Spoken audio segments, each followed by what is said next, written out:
Support for Consider This is provided by the University of Nebraska at Omaha College of Communication, Fine Arts, and Media.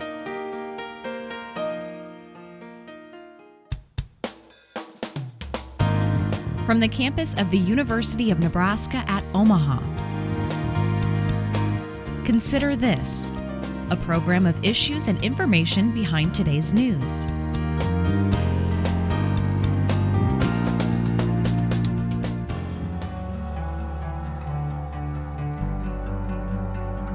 In late August, Hurricane Harvey made landfall along the Texas coast.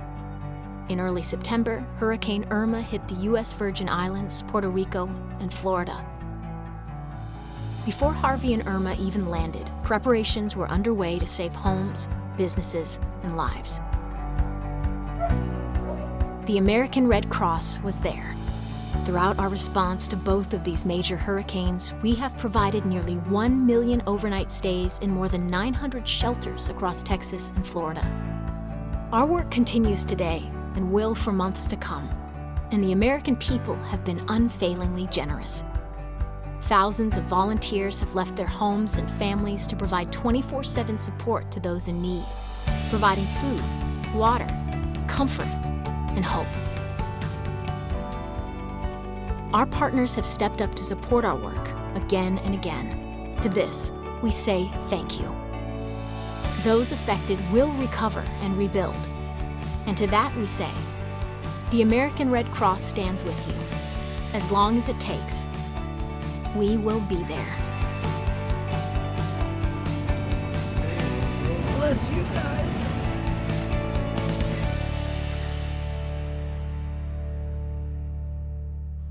Hi everyone, I'm Kathy Wyatt. Welcome to this week's edition of Consider This. Our topic, disaster relief. Here from the American Red Cross to talk more about it are Jill Orton, Region CEO, and Richard Dinsdale, Communications and Marketing Program Manager. Thanks to the two of you for being here and welcome. Nice to be here. Thank you for having us. Oh, you bet, you bet. Jill, I want to start with you. Latest from those regions. You know, when we're looking at disaster, it's always good for us to remember that all disasters start local and they end local. In my 25 years as a Red Crosser, this year has been unprecedented to have these three back-to-back humongous disasters, and one after another. So again, as the video showed, I mean, over 1 million overnight stays, 900 shelters. I was actually a part of some of that and saw it in action. And to know that we almost had 17,000 volunteers on the ground helping. So again, what it takes to set that up, what it takes to continue to bring it back local, how we continue to partner and provide to those affected because they're devastated. And so where we are now is we continue to help locally those that were affected, and we've gone into that very beginning intermediate recovery stage, but now we're transitioning with our government partners to a long-term recovery, which includes working with FEMA, working with those that have given generously in those communities so that those families can rebuild and get to a new normal. Wow, impressive, amazing. When we talk Red Cross, which we all hear about that all the time, what do you think is most important for us to know? Well, the Red Cross, a couple things. Again, as I mentioned, all start local, so it's your Red Cross down the street, it's across the nation, like we just talked about, but it's also around the world. It's an international movement where we have 7 fundamental principles that we abide by, and within that, our whole goal is to alleviate human suffering in the face of these emergencies. And we do that by our really engaging and our generous donors, and then empowering our volunteers. So that then the American Red Cross, we say the helping hand of the Red Cross. We have 5 core services that we provide. Blood and flood are the ones most people remember. So it's our disaster services, it's our blood services. Those are the 2 that come to everybody's mind, but it's also our services, Storm Forces, our emergency communication. It's our preparedness, health, and safety, our swimming lessons, our lifeguard training, our AEDs, our CPR and first aid. And then it's that international component of what we do each and every day. We have a measles initiative, we do international tracing. So very broad, complex, but really something great to be passionate about. So how has it evolved over the years? Because like so much else, it has a history, right? What have you seen in your own, I mean, you've been with them for quite some time. What have you seen historically that's important to know about the Red Cross? Well, you know, just like any other good corporate business, is we look at how can we be good stewards of our donor dollars. And what that means is, you know, we need to take those hard look at, let's streamline those back office functions. Let's make sure that, as we state, and we do, 91 cents of every dollar that the Red Cross spends goes back into our programs and services. And so that's what we want to do, and we need to make sure that we do that. So we've really switched to a more mobile, more virtual Red Cross that can really turn on a dime and to really be integrated in communities through our volunteers, and not necessarily a brick and mortar building. Wow, Richard, she says that so easily. It just rolls off the tongue, right? I'm sure there's much, much more to it than that, but given the time of this program, I do want to go to you, Richard, and ask you, you guys had kind of a pretty big deal milestone here recently, correct? We had a very big deal milestone. Last year was our 100th year in Nebraska. And to kind of take you back to 1917 was when the Red Cross started here in Omaha. It was J.J. O'Connor in Chicago who was the head of the Red Cross in the central part of the U.S. And the war was just starting, World War I. And he said, we've got to have more support from the Midwest. So he contacted Gould Dietz, who was a lumberman and quite a successful businessman right here in Omaha. And he said, Gould, I need you to start up an organization, part of our organization, the Red Cross. I need to get some help in putting together medical bandages for World War I. So Gould, through his influence, got it started here in Omaha. And the very first thing they were doing was to cut these, I think they were about 6-inch bandages, which were to go off and be used in the war, in World War II. So it's kind of an interesting start. And of course, we've had hundreds of thousands of people since then, over the last 100 years, step up to the plate from all over the state to be a part of our mission. You know, lots of organizations are going to cross that bridge into the 100 years, right? You are the marketing guy, Richard, so much has happened with an organization like the American Red Cross. I'm sure as you are heading toward that milestone, really exciting. And then you kind of get there and you think, oh, what do we pull out to really promote here? Talk about really from your office, what was going on behind the scenes as you were, you know, approaching this huge 100, year mark. Well, we were looking for stories. We have lots of memorabilia. In fact, up in Lincoln, we have a temperature-controlled archive room where we've got all kinds of things from the last 100 years. Old photographs, that sort of thing. So we started culling through all of that to say, how do we tell our story? One of the great stories that kind of fell into our lap was a story of Harley Jackson, who was shot down in World War II in a B-24 and basically said, the Red Cross saved my life. His plane went down. Not everybody got out of the plane. He got out of the plane, and the next thing he knew, he had a Hungarian farmer with a pitchfork on his forehead, and off he went to a Stalag, a German POW camp. But the Red Cross packages during World War II were the things that got through. Because of the Geneva Convention and because of the Red Cross, they were able to get those across enemy lines. And those packages were packed with all kinds of food items. And so these guys, Harley and his friends in the POW camp, would sit around and talk about their mother's cooking, and they would put together recipes, and they would take the Spam and all these things that were part of the food packages and put them together into a meal of some sort for Thanksgiving and Christmas. I brought along, we had a little insert in the Omaha World Herald for our centennial, which kind of captured the story of Harley and also talked about all 5 services of the Red Cross, because we now have 5 services to talk about. And so it gives us a great jumping off point for the next century in Nebraska. It's an ever-changing organization, and it's pretty exciting to be able to share. What I think is interesting is that the woman sitting to your left has been a part of this organization for like a quarter of that time frame. She herself would have a story. Tell us how you arrived at the American Red Cross, Jill.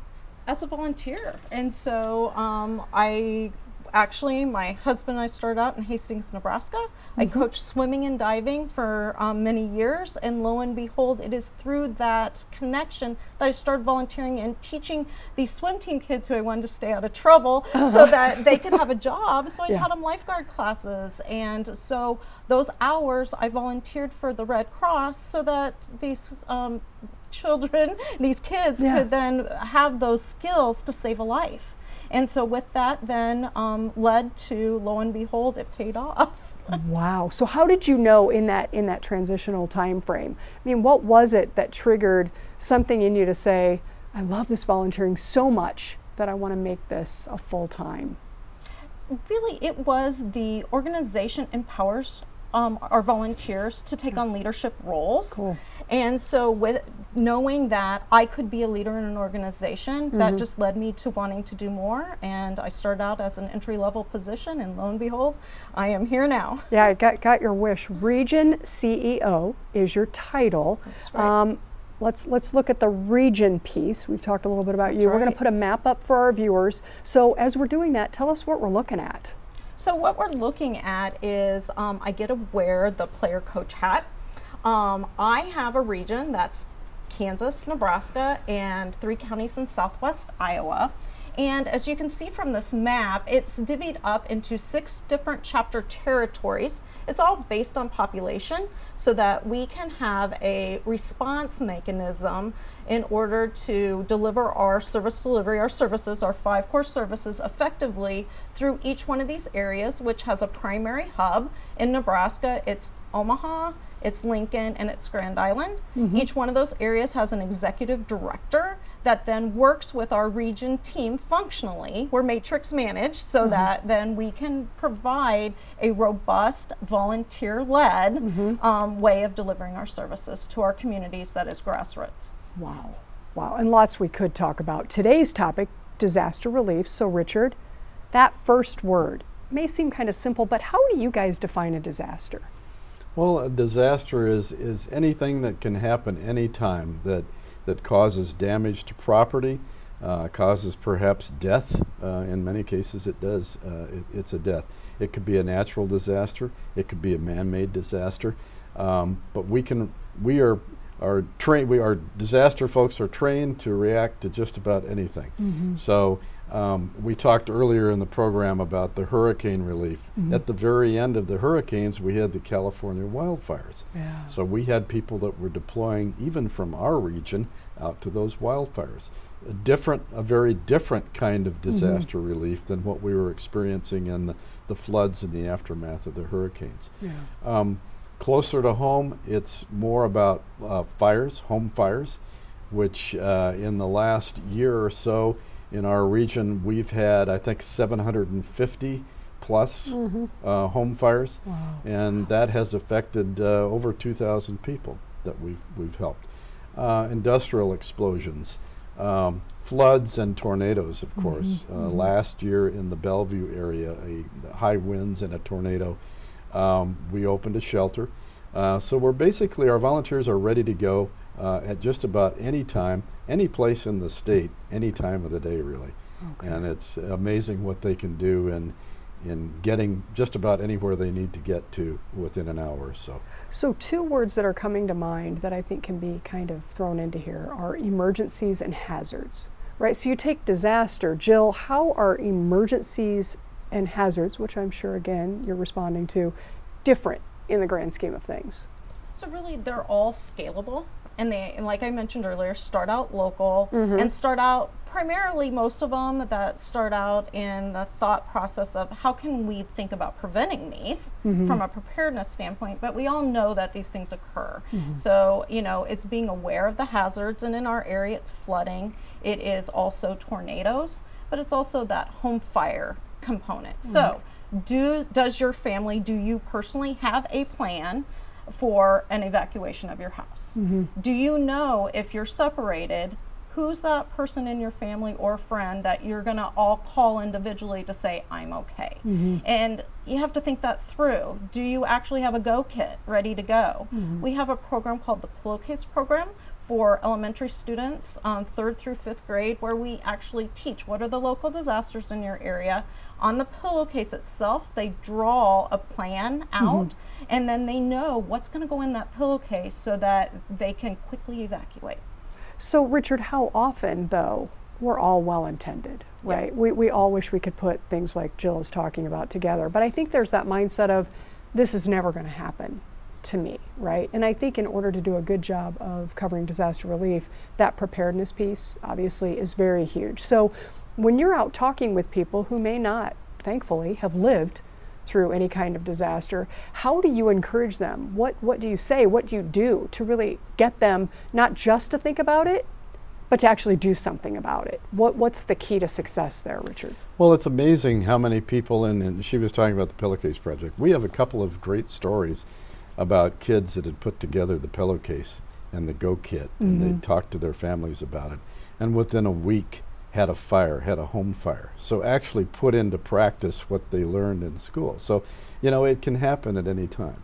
And to just say, well, it's never really happened to me, my home was pretty safe, that sort of thing. Not so. And you really need to be prepared, because we teach that to really get out of a home, you've got to, if it's a home fire, you've got to get out within 2 minutes, not 5 minutes, not 10 minutes, but 2 minutes. And you need working smoke alarms. Working smoke alarms can cut 50%. They give you a 50% better chance of surviving a home fire.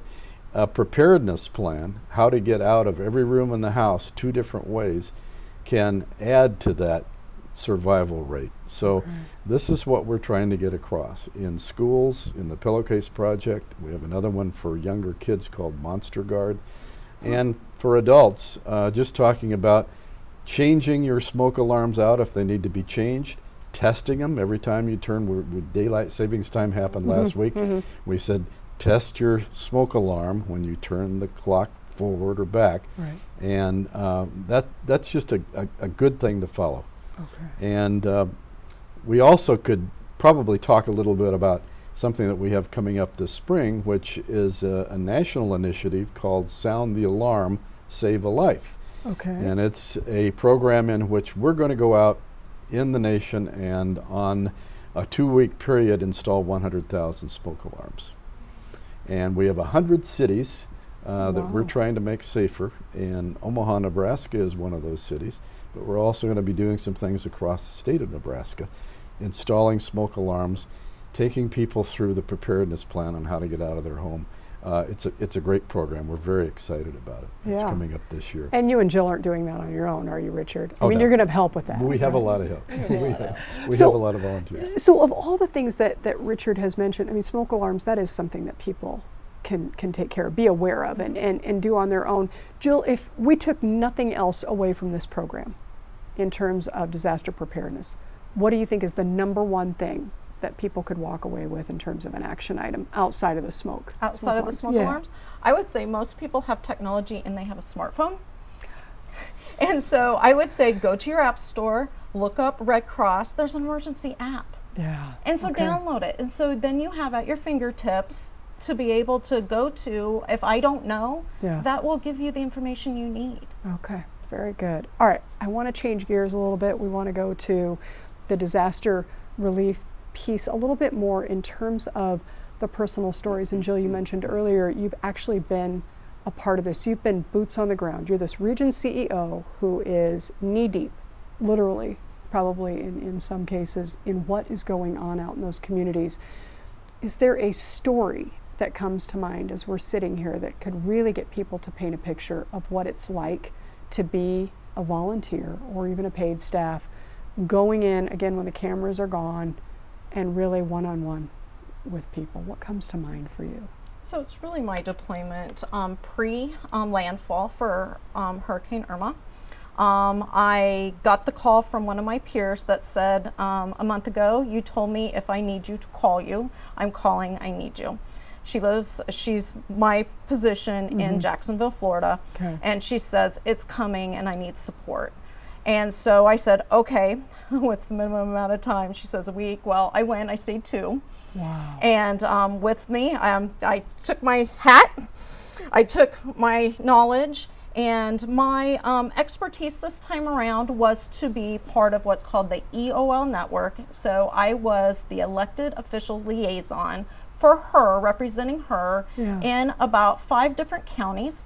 So what resonated most to me, I went to a county where she has a community volunteer leader, which is wonderful, but he needed a little bit of more support than just doing it himself. So I went in and provided that support. I liaisoned him to the local mayors and to the congressman, and he's staying, I would leave, but I said, I'm going to share with you my knowledge. I'm going to get you all set up. They said, would you come out with us and drive through the streets and make sure that our community is safe with us, wearing the red vests? So I'm out, we're walking the streets, lots of tree damage, lots of a population of folks that went without electricity for multiple days, and so all their food was gone. So I had this African American gentleman come out, and he says, I've been praying in my den. I haven't been able to sleep. I want to share with you that I was at my wit's end. I was going to take my last money, go to a hotel with my family. And he starts crying, and he said, I looked up,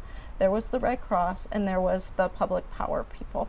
And God answered my prayers. And he cried and he gave me a hug. I mean, that's what it's all about. Yeah, absolutely. And those volunteers that you guys talk about, holy cow, we're nowhere without volunteers anyway, in any facet or walk of life, especially here. We have some photos we're going to put up for our viewers.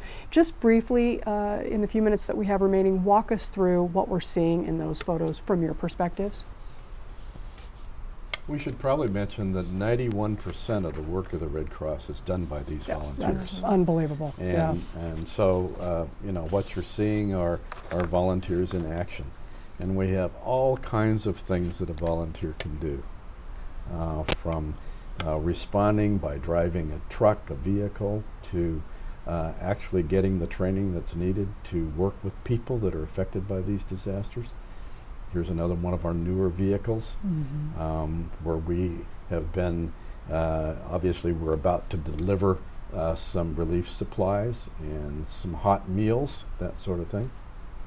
And so, Dick, you know this intimately. This was the shelter. This is a shelter in Houston, where we were, you know, people were coming into the shelter. This is the largest shelter that we had during Hurricane Harvey. And people our volunteers are signing people into the shelter, talking to them about what they can expect in the shelter. Here are some of our volunteers delivering hot meals. We have lots that we could talk about in terms of how those meals are prepared. We work with our partners.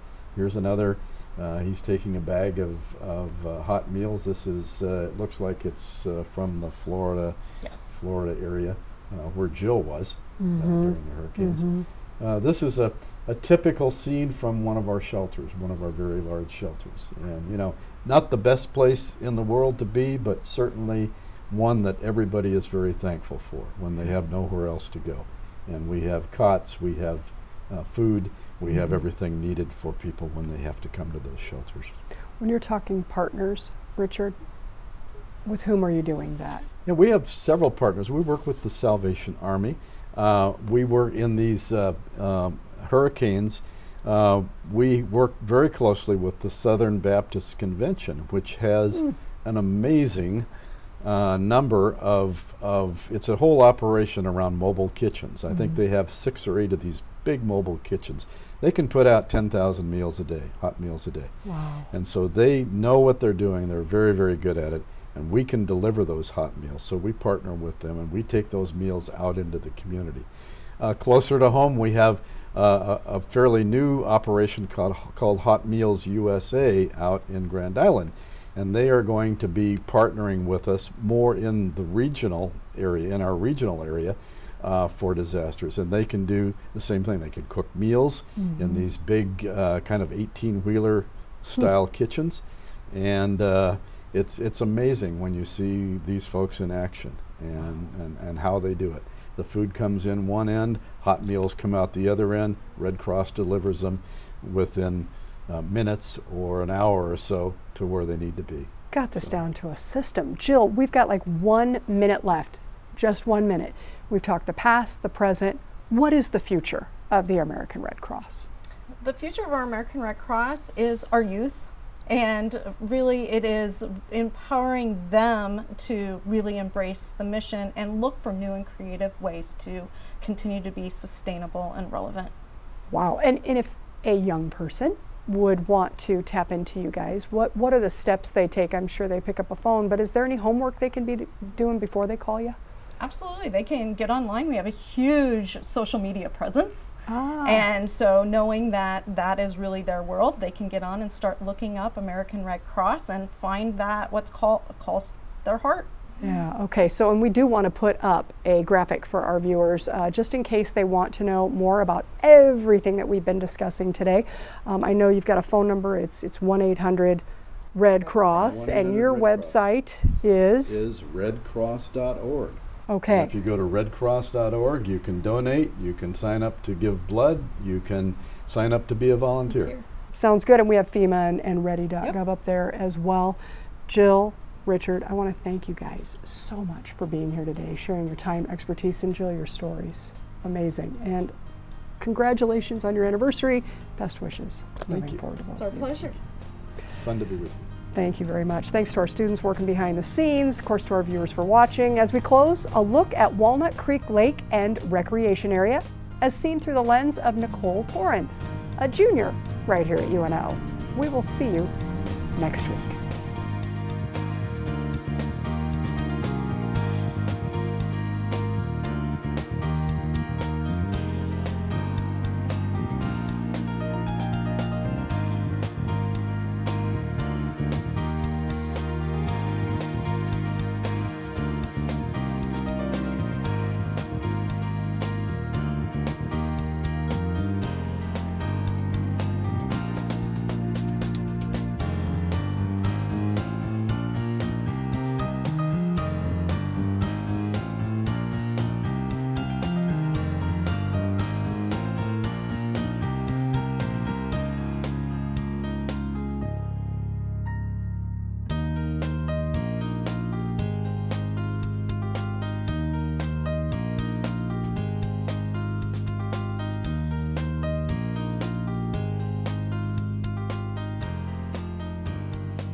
Consider This is an issues and information program produced by UNO Television.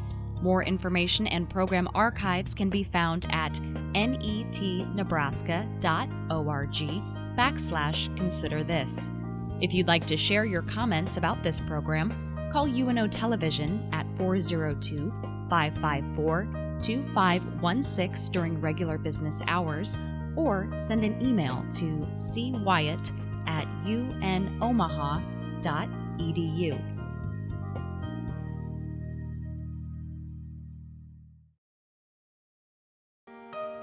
Support for Consider This is provided by the University of Nebraska at Omaha College of Communication, Fine Arts, and Media.